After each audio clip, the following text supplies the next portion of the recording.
You wanted the best. You've got the best podcast. The hottest podcast in the world. The Chris Voss Show, the preeminent podcast with guests so smart you may experience serious brain bleed. The CEOs, authors, thought leaders, visionaries, and motivators. Get ready. Strap yourself in. Keep your hands, arms, and legs inside the vehicle at all times, because you're about to go on a monster education roller coaster with your brain. Now, here's your host, Chris Voss. Hi, folks. It's Voss here from the ChrisVossShow.com.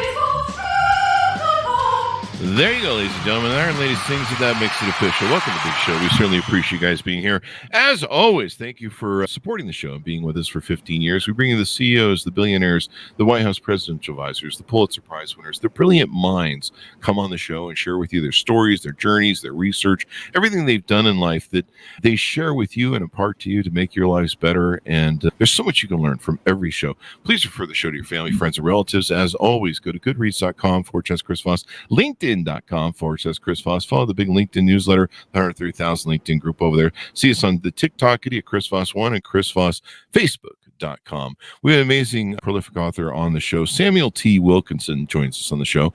He's going to be talking to us about his new book that comes out March 5th, 2024. It's called Purpose: What Evolution and Human Nature Imply About the Meaning of Our Existence. And I think you'll be interested to see what his thoughts are on everything. Samuel T. Wilkinson is an associate professor of psychiatry at Yale School of Medicine, where he serves as the associate director of the Yale Depression Research Program. I think the whole program is based upon my depression. Probably made a lot of money off that. No, I'm just kidding.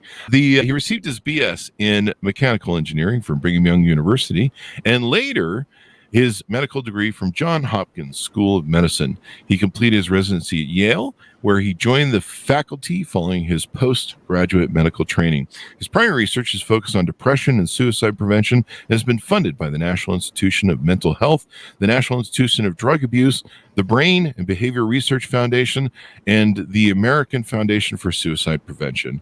Welcome to the show, Samuel. How are you? I'm good, Chris. Thanks for having me here. It's a pleasure to speak with you today.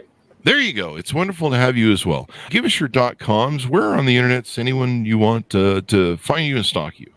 So there's my Yale page. You could Google Yale and Samuel Wilkinson. I'd show up there. Or I do have a webpage for the book, samueltwilkinson.com. Mm-hmm. There you go. There you go. So give us a 30,000 overview in your words, if you would, of your new book, Purpose. Yeah, I've wanted to write this book for a long time. It goes back to when I was in medical school at Johns Hopkins, and for whatever reason, I had this crisis of meaning and this existential struggle I went through when I was learning about medicine, mainly because of the way that so much of it was contextualized in the theory of evolution. And I don't know why I never bumped into this before, maybe because I came to medicine in a roundabout way. But as I read more about evolution, I had the sense that, if this is true, then life has no purpose or meaning. And certainly that's kind of depressing. And I didn't like that. So I went through this period of a couple months of reading and studying and reflecting and meditating. And I had this somewhat of an intense resolution to what was an intense kind of struggle. So that was almost 15 years ago. And I had to put this project on the back burner a little bit while I finished my medical education and got established as a faculty here and was able to return to it a few years ago and wrap up the book. And it's been a challenging process, but satisfying. There you go. Would you say it's kind of the existential crisis journey we all kind of go on where, there's the points in their life where we have this weird thing with humans that are conscious that, we contemplate our navels and try and figure out why we're here and what does it all mean and all that sort of stuff? Yeah, I think most people at some point in their lives will bump into some of these big questions, right? Like, what is life all about? Why am I here? Is there even a purpose to our existence, or are we just intricate molecular accidents, as some people do in fact believe? So I think there is a commonality that most people would experience as they wrestle with some of these questions. Yeah, it's kind of interesting. You look at snakes or other other animals in the kingdom, and we're not probably totally aware if they have some sort of consciousness. I think dogs have a little bit of consciousness. If you have huskies, they definitely have a consciousness. Yeah. You give them a command, and they're just like, I'll think about that. But they're kind of designed that way for running teams across ice and dangerous flows. But they, for the most part, as far as we know, there's no snakes running around going, what is my place in the universe? And, they're not sitting in a Zen garden trying to figure shit out. But, maybe who knows? I'm not in the mind of a snake. But there's a marriage joke there somewhere. Anyway, a divorce joke somewhere. But so give us, what are some of the things that you espouse in the book, or do you kind of just bring questions to people to help them kind of wander through that existential crisis of what is my meaning? I do actually proffer some answers, and I try to keep this based in science and what we know and the latest evidence on the most up-to-date theories of human nature and origins. Mm-hmm. I can just go through what was kind of bothering me and mm-hmm. what I figured out. Back then, my somewhat superficial understanding of evolution was that it was a totally random process, right? And mm-hmm. and this is kind of what led me to this it seemed this conflict of, if it was really random, we're just a fluke, our existence really has no purpose. There's this great quote by a professor from the 1970s who says essentially, life is of profound unimportance, a mere eddy in the primeval slime, right? And that kind of, for me, epitomized this. It's a little disheartening, isn't it? Yeah, this is a little bit, just a bunch of slimy human beings. Little bit of a downer. And there's a very influential professor of biology who was most active in the 70s, 80s, and 90s. His name is Stephen Jay Gould. He worked at Harvard, and he had this kind of thought experiment that if we could somehow rewind time back to the beginning and origins of life on Earth, and then watch it unfold again, it will be a totally different picture. And life would be totally different. There would almost certainly be no humans, and everything was subject to contingencies, chance events along the way. And it turns out that there's a lot of evidence that has emerged in biology since then that is probably not the case. And that there are that despite different starting paths or different routes, that there are these outcomes, these results that occur over and over and over again in nature, in biology. And there seem to be these deeper principles we still don't know a lot about that have constricted evolution to go in certain directions. From my perspective, and this is not a random thing. There is some randomness. There's some room for randomness, but it seems like the overall patterns, that there are deeper structures, as one eminent biologist calls them, or higher order principles that have constrained this process to go in certain directions and not others. Mm-hmm. Now, the title of your book, you talk about evolution merged with human nature. Yeah. Is the human nature element, or how do you weigh that in? Does it weigh in, and what is the influence of that? It definitely does. We can shift a little bit. If you want to go into how we get the sense that evolution is not random, I'm happy to do that. Yeah. But another part that to me was very kind of off-putting about evolution was what it implied about human nature. Right. And, shortly after Charles Darwin published his most famous book in 1859, another biologist coined this phrase, survival of the fittest. Right. And biologists don't really like that phrase today. They prefer the phrase natural selection. But there is some value to it in educational aspect to it. But it implies that we're, at our core selfish. Right. You think of those traits that would be helpful for survival, and you think of selfishness, you think of aggressiveness, you think of violence, and that kind of is a bleak picture, right? Mm-hmm. Richard Dawkins, his most famous book, his first book, The Selfish Gene, in the opening pages to that, he has this line where he says, look, if you're trying to build a good society, you're not going to get any help from biology because we are born selfish. Mm-hmm. I don't know if he would stand by that today, but that was something that was very bothersome to me, right? If it is true that we are somehow the products of evolution, what does that imply about our natures? It turns out that it's. Go ahead. Finish your thought on it turns out, and let me see if my question still applies. It turns out that it's not that simple, and certainly we all can think of cases and examples from humans as well as from animals of behavior that is the opposite of selfish and cooperative and altruistic and so forth. It's not a simple, human nature is not just a simple monolithic one type of thing. There's lots of caveats and nuances to it. And, I as I dug into the literature on how do we think that evolution produced this, it's been enlightening to me about, what really is at the root of our nature? How can we structure our lives and our societies in order to bring out the best aspects of ourselves? To quote Lincoln, the better angels of our nature. The better angels of our nature. Yeah, what a great quote. Yeah, the survival of the fittest really doesn't fit, because you can go to the gym, you can work out, you can be the most healthiest guy in the world and get hit by a bus. Yeah. I joke about that guy who's spending $2 million a year. I don't know if you've seen him, but he's spending $2 million a year to try and live forever.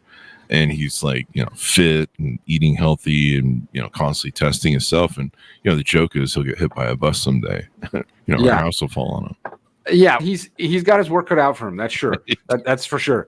Some of it has to do with, what does it mean to be fit? And it's not always necessarily physically fit, having abs of steel and a six pack and that sort. It's being able to survive. But, another reason why that phrase is a little problematic, because it's not all just about survival. It's about reproduction, right? And kind of continuing your lineage. And another part of this is where I think the interesting aspects of human nature come in, is what the question I would ask is survival of the fittest what? Okay. So there are a number of different biological entities that can survive and reproduce. Because is it survival of the fittest gene, or the fittest cell, or the fittest individual, or even maybe the fittest group or family, right? I'm kind of an all of the above type of guy. I think that in our in the history of life and the development of life, all of those, what they call different levels, have played a role. But when you think about the type of social traits that would emerge when you're thinking about survival of the fittest individual versus a survival of the fittest group, you come up with opposing traits. So let me tell a story, if that's all right. Please. That I think helps drive home this point. This is a remarkable story. This is actually from a colleague at Yale, Nicholas Christakis, who's a sociologist, has done some really interesting analysis. In 1864, there were two shipwrecks at the same time and place on opposite ends of what's called the Auckland Islands. This is 300 miles south of mainland New Zealand. The first ship was led by a man named Musgrave, Thomas Musgrave. And after 18 months of a harrowing ordeal and much resourcefulness and ingenuity, all of the crew members of that first ship survived. By the way, the crew members, when they were shipwrecked, they never came across each other. The islands were sufficiently large and spread apart that they never bumped into each other. So the first ship, Musgrave, they all survived. The second ship was led by a man named George Delgarno, and unfortunately, most of the crew of his ship died and didn't make it. What was the key difference? The key difference was that the crew members of the first ship, they stuck together. They cooperated. They, had each other's back. And this was epitomized within this first few minutes or hours. The captain himself, he carried an injured member of the crew on his back as he swam through the torrential waves to the safety of the shore. Okay. The second ship, their crew members, they kind of had this every man for himself type approach. And within the first few days of shipwrecking, they left a wounded man behind to die. And so you see, it's kind of easy to think of in, the distant past where altruism and looking out for each other would have been helpful for survival and perpetuation of the race and so forth. Selfishness may work in certain contexts, but in a group setting, altruism is better, right? And that goes for a number of different, behavioral traits: cooperation and aggression, kindness, cruelty. If you have a more cohesive group, that's going to do better in the long run than if you have a group composed of a bunch of people who are fighting and bickering and can't get along. There you go. So do you feel that our ability to pull that and not be selfish and be benevolent or altruistic, do you feel that's by a design, or do you suggest this by some sort of design of someone smarter and better than us, or do you feel that are there examples? And this is a second question, I guess, to follow up. Is that we find that in nature, don't we? I know wolves have an interesting society that's might be different than other mammals. I mean, it seems to be a function of natural principles that there's a great quote I like from two eminent biologists who say basically, selfish individuals beat altruistic individuals, but altruistic groups beat selfish groups. Everything else is commentary. And, that's kind of like an eternal principle, right? That seems to, at least in my view, it seems to transcend, our, a lot of our everyday experience in the here and now. That seems to be just a principle of nature, right? That they're competing dispositions that can evolve from different levels of selection, as biologists refer to this issue. In humans, where I do think, I think there's design to that. And when you combine that with, so just to clarify, I think we have the capacity for both. When you look at human nature, human history, when you look at your own experience, every person has strengths and weaknesses. Every person has the capacity to be selfish, but also the capacity to be unselfish, to look out for the good of others. And this helps, at least for me, get us out of the quagmire of human nature that philosophers and scientists have dealt with in a long time. Are we selfish or altruistic? The answer is yes. We have the capacity to be both of these things. But isn't there one that lies at our deepest core? I mean, you and I are both men. We know at our deepest core that if you and I fight, we have the penchant that one of us might live and one of us might die. And at that moment, between you living and me dying, we're going to be very selfish about survival at our very core. Now, we can be benevolent and altruistic when we're awash in goodness, kindness, witness, and sharing. But if we're fighting over the last woman on earth or the last piece of corn to feed our family and kids, things can turn out a little different. But I mean, in the end, when it comes down to survival of the fittest, if you want to call it that, you made me rethink the survival of the fittest, because I was watching George Burns last night on Carson. I love watching Carson still. And, he was smoking his 10th cigar he said that day, and he's 100 years old or some shit. And it made me realize survival of the fittest may include DNA. So you made me rethink that, DNA and chromosomes and family lineage. But to me, at the very core, when it really comes down to the moment, survival is going to take precedence over benevolence. I think most times when it comes down to personal survival. I'm gonna, if it's all right, I'm going to gently push back and say I disagree. I think the other aspect that I haven't touched upon here, that I think completes this circle and makes a case that there's a purpose to our existence, has to do with free will, right? And in my book, at least, I don't try to get into how we have that, or the natural explanations for that. It's a bit of a mystery to me. There's been a great book since I finished my book that has come out by a guy named Kevin Mitchell about this.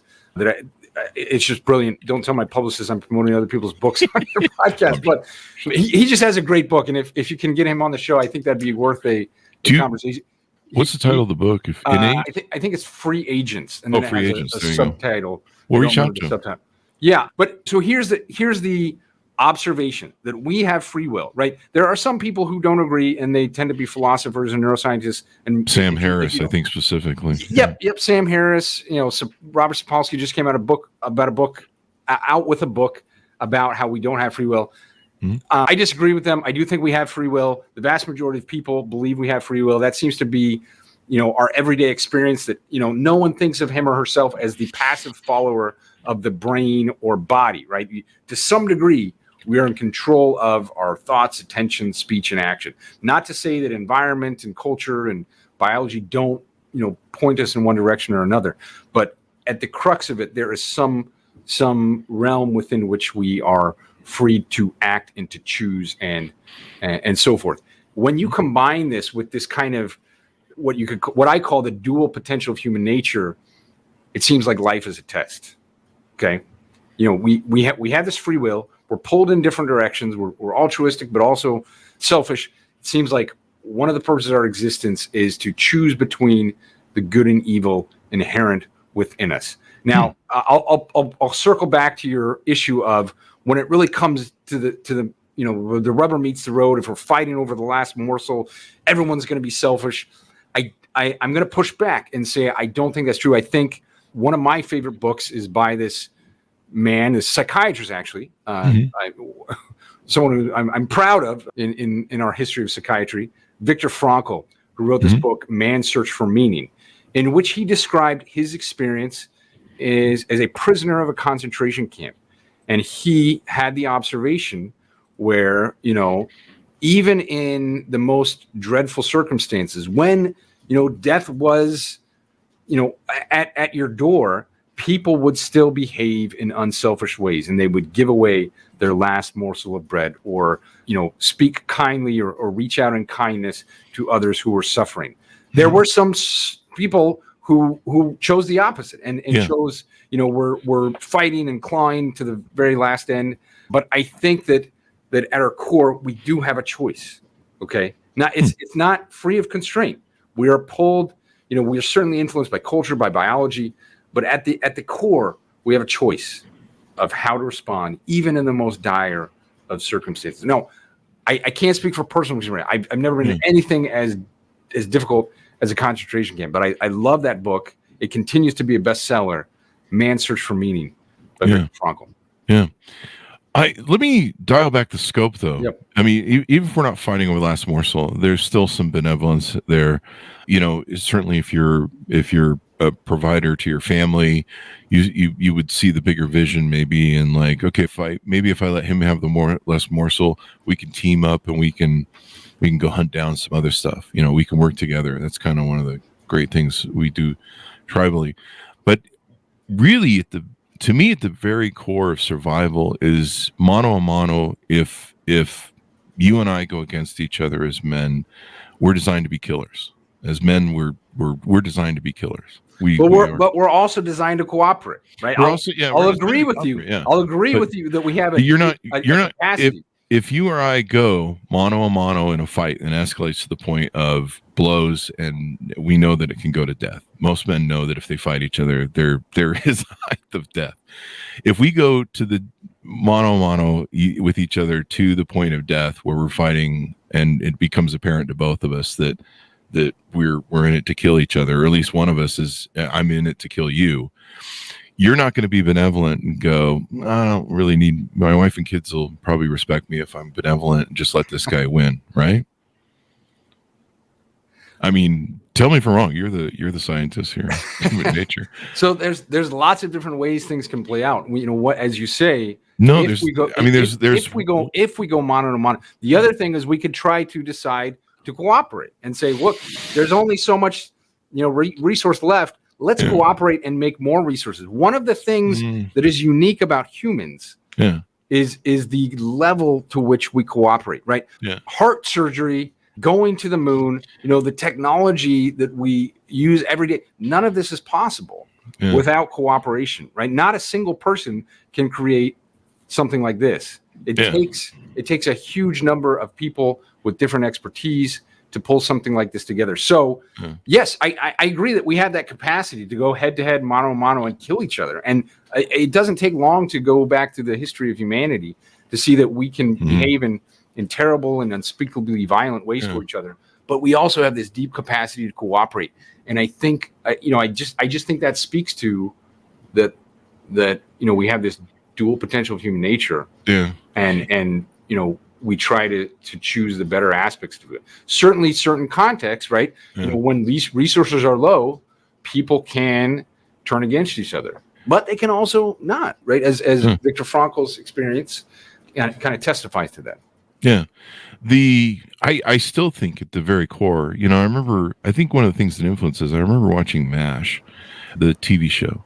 Yep. And there was an incident there where a guy kept threatening to commit suicide. He kept attempting suicide in the hospital ward there. And finally, I forget his name, the captain, there was like two different ones over the show.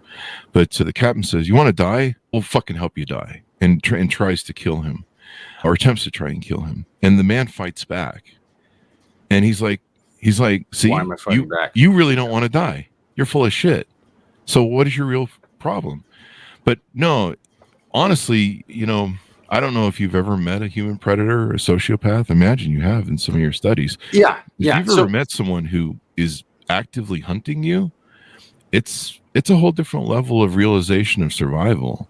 And you can negotiate your way, but if you've ever been someone who's been in front of someone who's a serial killer who has decided you're their mark, you're probably not going to live to know the difference, and you're going to fight back and selfishly. I'm sure everybody who's ever been in the presence of a serial killer and in that moment they might try and negotiate, but they're definitely going to fight back, and if they can, and they're going to do it for a selfish reason. And they're not just going to roll over and be like, I'm going to be benevolent today and let you die. And I think that reaches the core aspect of who we are when there isn't an abundance or plentiful. And I think that's our nature really at its core, because we're going to fight for survival. I mean, we're built to breed and survive and propagate the species. I don't know. I still think that breaks us down to our bottom. When you have plenty of everything, everything's negotiable and everyone's friendly. I run companies, and the rule is everyone's friendly until the money gets on the table. Then you kind of find out who you're dealing with. Yep, you do. When money can be tricky. I have no qualms with that. In some ways I don't disagree. Yeah. But I do think we have a choice. I think certainly there's variability between people, and there is this small portion of people, most of whom are men, that seem to just fit that category of sociopath and just do things and just don't have that streak of benevolence or that seed of benevolence in them. I don't think defending yourself is necessarily, I don't think the benevolent thing to do is just to give up and die. There's self-interest versus selfishness, right? Self-interest is doing things for yourself. Selfishness is doing things at the expense of others for yourself. What do you think separates that, though?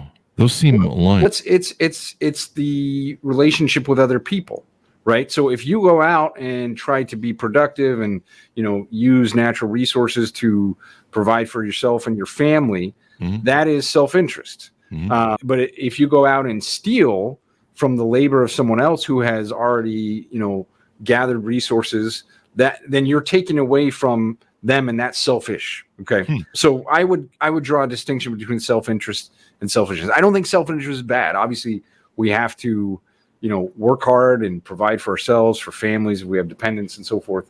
But I'm going to push back and say I don't think most people at their core are evil. I do think at our core we're conflicted, but most people, and I don't think you would see societies like you do, we are just in some ways, the most cooperative of species. You wouldn't see that if we didn't have this deep core of benevolence and cooperation and altruism. And it's the way that these interact that I think is fascinating.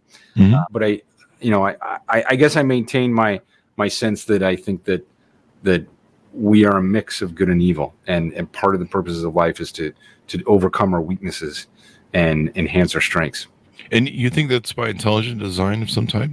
Intelligent design is an interesting phrase because there's a whole movement of people who are kind of trying to fight against the basic principles of evolution and say, evolution can't explain this, it can't explain that, it must be God.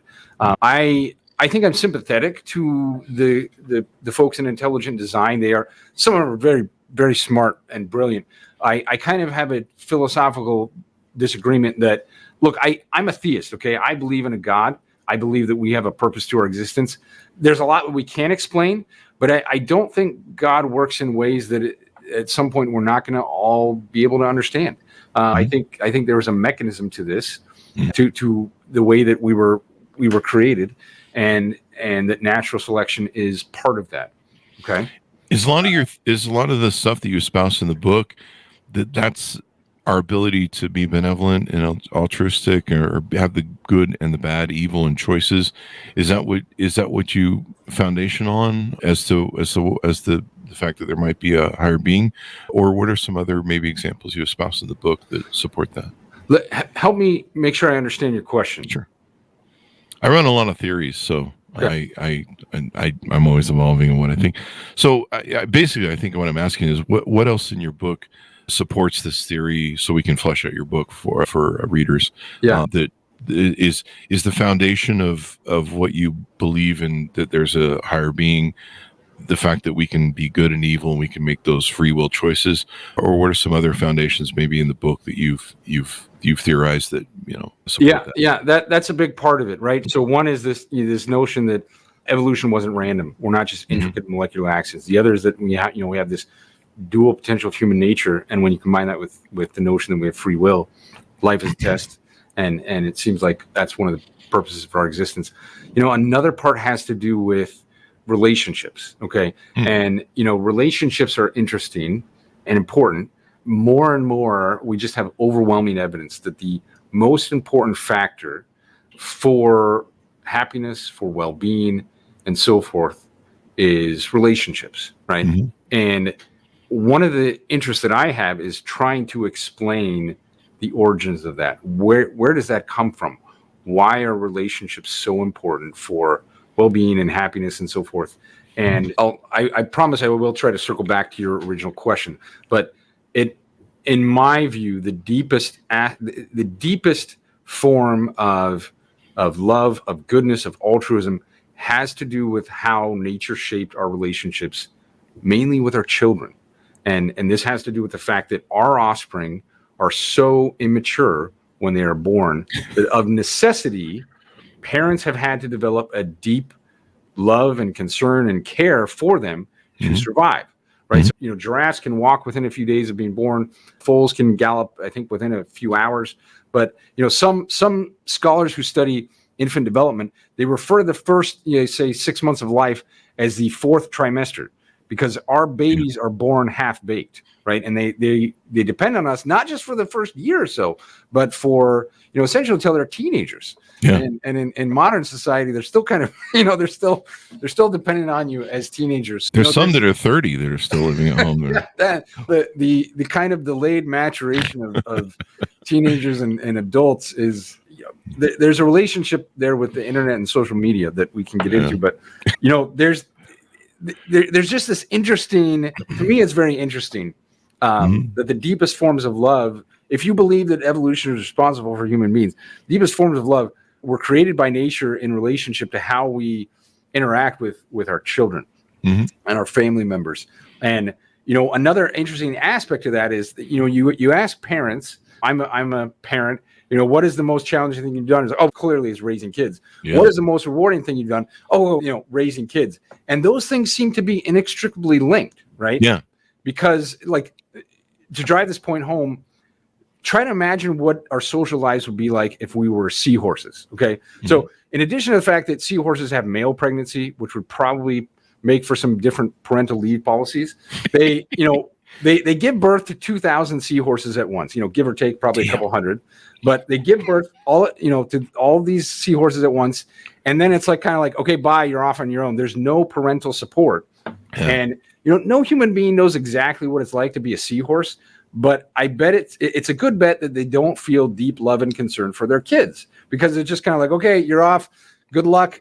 Most of you are going to get eaten, but, for those who pass on our genes, I'm proud of you, right? Obviously, there's a little bit of I'm taking a little bit of liberty there, but there seems to be this deep connection, this, in the confluence of biology and psychology, this inextricable connection between deep love and compelling sacrifice.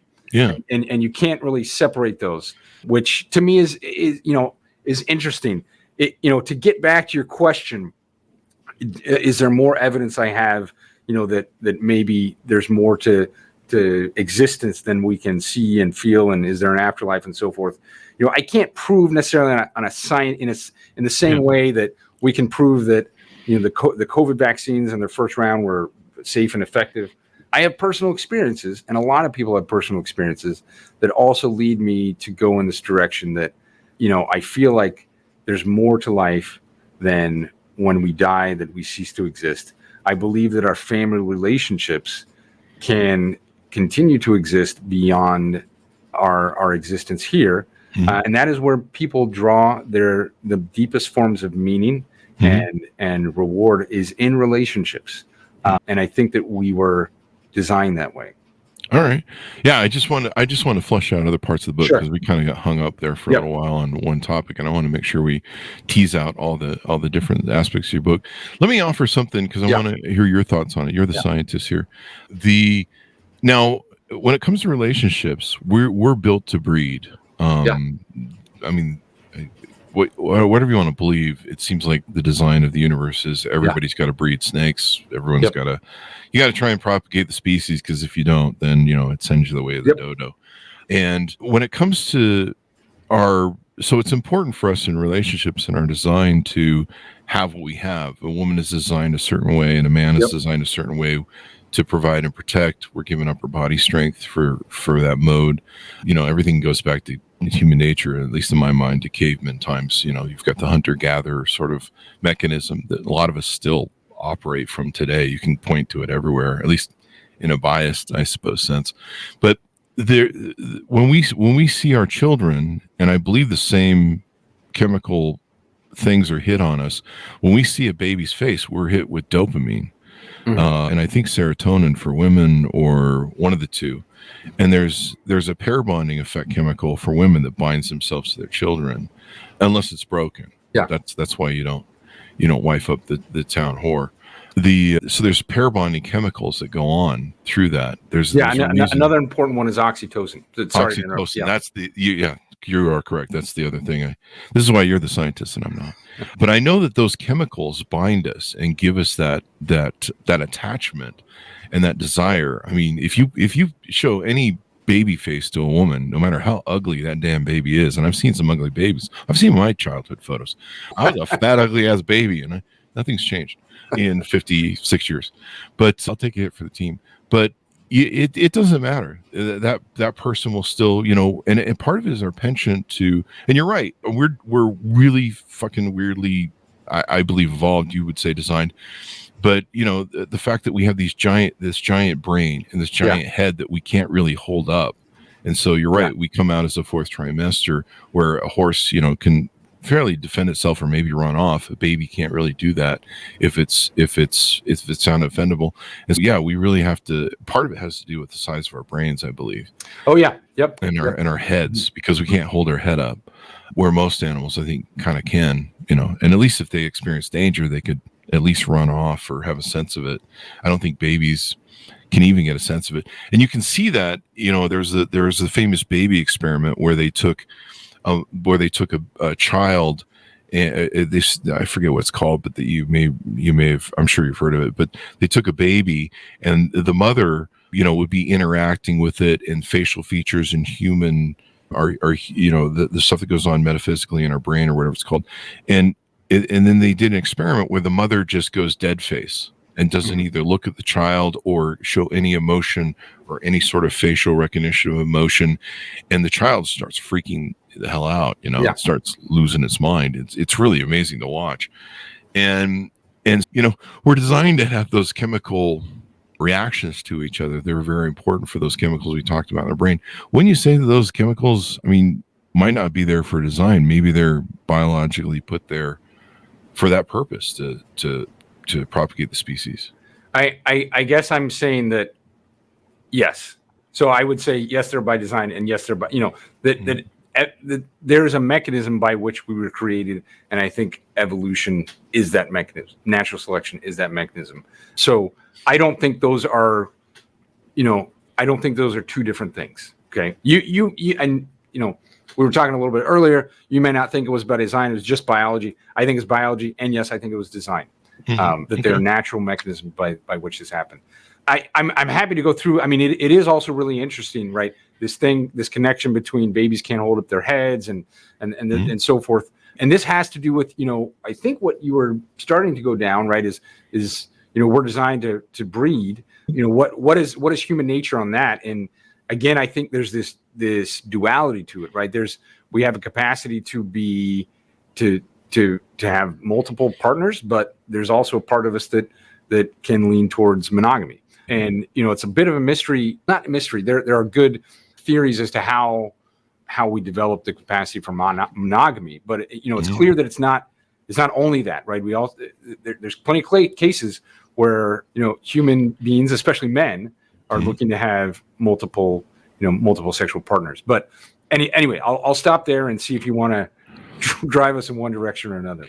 There you go. We want to tease out your book. We don't want to flush the whole book out for everybody. You got to buy the book, damn it, people, and read this stuff so that you understand what all of it is. But I just want to make sure we teased out all the different principles. We could go back and forth on these to try and flesh them out. But the main thing I want is for people to know what's in your book and give it a read. Everything's a theory, and I believe everyone should educate themselves on everything. Is there anything you want to tease out, because we're kind of rounding out the hour? Is there anything you want to tease out in the book that maybe we haven't talked about? We're kind of long on a couple topics, so I want to make sure we tease out whatever we need to tease out to get people to pick up the book. Yeah, going back to the relationships part, the way that I mentioned how the deepest forms of love and cooperation and so forth, in my view, and I think most behavioral scientists would agree that those were formed in the way that nature shaped our relationships with our children. And I think there's also this notion that when we can't, because the root of the best aspects or the better angels of our nature, again, quoting Lincoln, because they have the root in the way that we relate to our children, that as much as we can create communities and societies in which parents and also aunts and uncles and so forth are involved in rearing their children, that people are going to be happier. They're going to find life more meaningful, rewarding, and they're also going to be able to overcome their weaknesses better. There's there's really interesting biology about how men specifically, who have a more tenuous link to their children than women for biological reasons that for a lot of us are obvious. When they are involved in rearing their children, their testosterone levels go down. They become less aggressive. They become more cooperative, and so trying to help men be involved in rearing their children, I think, is going to pay dividends for society. It's also going to help them find more meaning in life. And I think, again, you may disagree, I think that's by design. Fatherhood is really important. That's another part of my book that hopefully people will find interesting and compelling. Yeah, and fatherhood is important too. I think most researchers will agree with this, and the data supports it.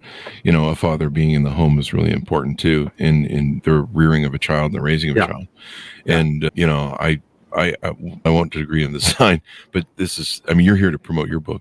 The fact that father is important. I'm a guy who's dated all of his life from 56, and I can tell you the difference between a father being in the home and having a valuable blueprint imprint makes all the difference. And I can quote you all the data of what happens when it's not. In fact, 96% of our prisons come from fatherless homes.